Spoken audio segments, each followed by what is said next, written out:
This is a Clark University podcast. So in the old days, we used to think that everybody needed to talk and to sort of relive what happened and process what happened. And it turns out that really isn't the case. And in fact, if you push people to talk about things, it can sometimes make things a lot worse. So everybody just does their recovery in the time that it takes for them to do it and in their own way. And so we never push people to talk. But if they want to talk, we absolutely listen. When Wendy Grolnick isn't teaching psychology at Clark University, she works with the American Red Cross, responding to disasters across the country, both natural and man-made. I did deploy to Sandy Hook after the school shootings there, and I also just recently went to Uvalde and did that disaster response as well. Every disaster is different, and it sometimes depends upon when you get there. So, for example, after Sandy Hook, I arrived within a day. The shooting happened Friday night, and I was there early Sunday morning. Things hadn't really been set up in terms of a family assistance center and reaching out to families and all. So we were sort of creating that. What should that look like? There, most of the time I spent working with families whose children were in the school, and the Red Cross set up the middle school so that families could come in and just get some eyeballs on their kids to see if they were okay. In Uvalde, I came about a week later, and things were all set up, but by that time, people were really coming in and sort of it was setting in what had happened and some of the behavior patterns of the kids. They're wondering, are the kids going to be not sleeping in their beds forever? Things like that where we can work with the families and help them to cope as best they can. The Boston Marathon was so completely different. And then sometimes you work in a natural disaster where it's a different kind of challenge where there isn't the infrastructure anymore, for people to go to get there. They don't have houses, they don't have their medications, they have lost everything. It's completely different kind of need. I did a virtual deployment to Hurricane Laura in Louisiana. So it's not the same as being with the people, but if you can't leave, you can do that as well. Wendy's research is on children and families, especially motivational development. Around 2007, she started to wonder how she could be more connected to her community. Her desire to help led her to disaster response work. I'm Melissa Hanson, a producer in Clark's communications office, and this is Challenge Change. I contacted with the Red Cross and asked them if I could just volunteer helping people in their times of need. And I learned about the field of disaster mental health, to take the skills that I have, the clinical skills that I have, and bring those to the disaster response for people in the very immediate aftermath of disasters, to help them and be there and to comfort them and so forth. It actually is a fairly new field. It started in 1992 with the Red Cross, and it's mental health professionals who respond to disasters. The interesting thing about the Red Cross is we don't differentiate between different mental health professionals. We're all the same. After the tragedy in Uvalde, Wendy found herself stationed at a memorial site, replete with crosses, teddy bears, and flowers. As people approached to mourn, Wendy helped them process their emotions.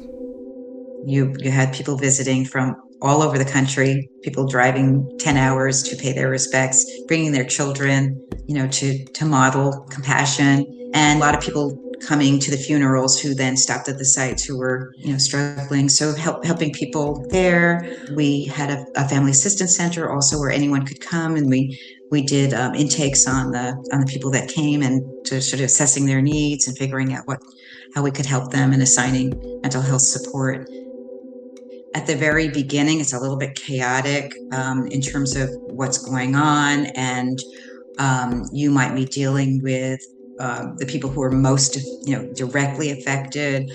A week later, anyone who was affected in any way by the school shooting could come in and get services, some mental health services, and also some financial services, because it affected people in all kinds of ways. In the immediate aftermath of a disaster, people aren't always ready to open up and talk. Wendy works with survivors at their own pace.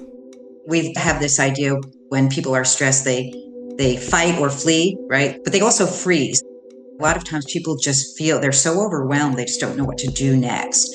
And so sometimes it's really sort of normalizing that experience.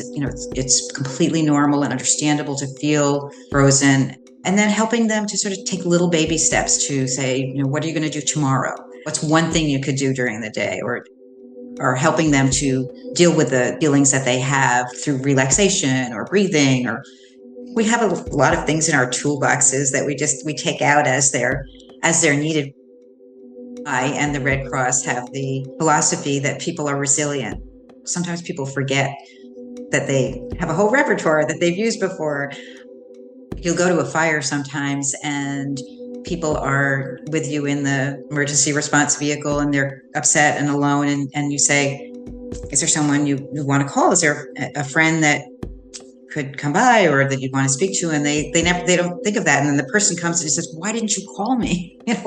So you can mobilize those networks for them.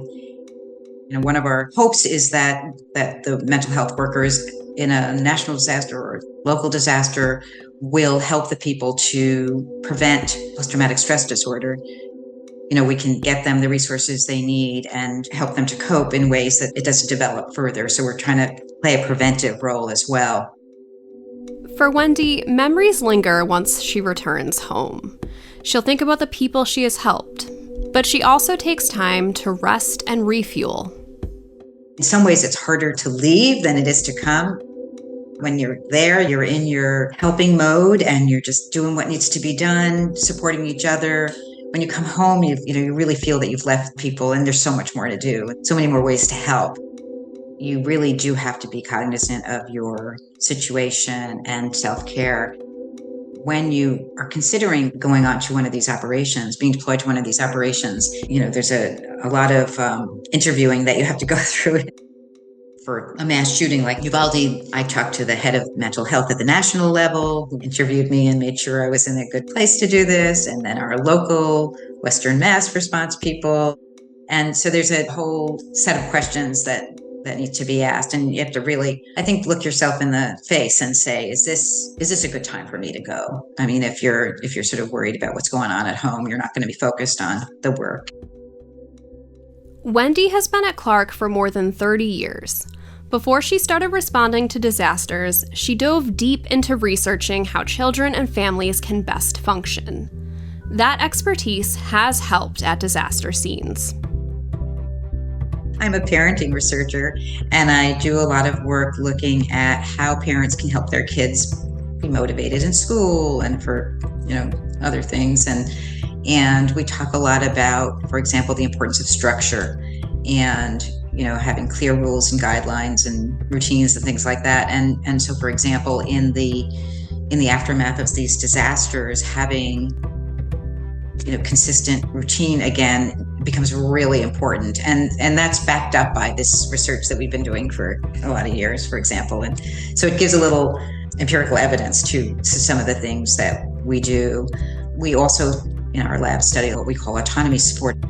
Parents giving kids choices, helping them to feel agentic. And even in the aftermath of a disaster, you also want to help the kids feel less helpless. And so some of the strategies that we have found in our research translate really nicely into some of these situations.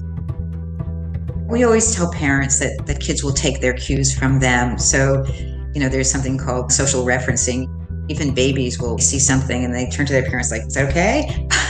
Or should I be scared? Should I not be scared? What can you do to be in that place so that you can be that positive reference for your kids? That and getting back to routines as quickly as they can so that the kids have some sense of things that are predictable and normal. I was a American Psychological Association Executive Branch Fellow, and I spent the year in DC at the National Institute of Health, and in particular the National Institute of Child Health and Human Development. And my goal there for the year was to push for more research on children in disasters. We really don't know that when we go out there and do these things that it prevents PTSD. We think that, but we don't really know that. Wendy has helped people who are going through some of the worst days of their lives. Amid the chaos and sadness, she has found strength and hope. You know, when you go to these disasters, you see what people have gone through, but you also see amazing community connections and support, and just the way people who have been so affected say, help him, he's got it worse than me. So that gives me faith in humanity and the resilience of people that they can come back from this and sometimes come back stronger. Restores your faith in humanity in a lot of ways, even when that's hard to come by given all these terrible events. Yeah. To learn more about psychology at Clark, visit clarku.edu/psychology. Challenge Change is produced by Andrew Hart and Melissa Hansen for Clark University. Find other episodes wherever you listen to podcasts.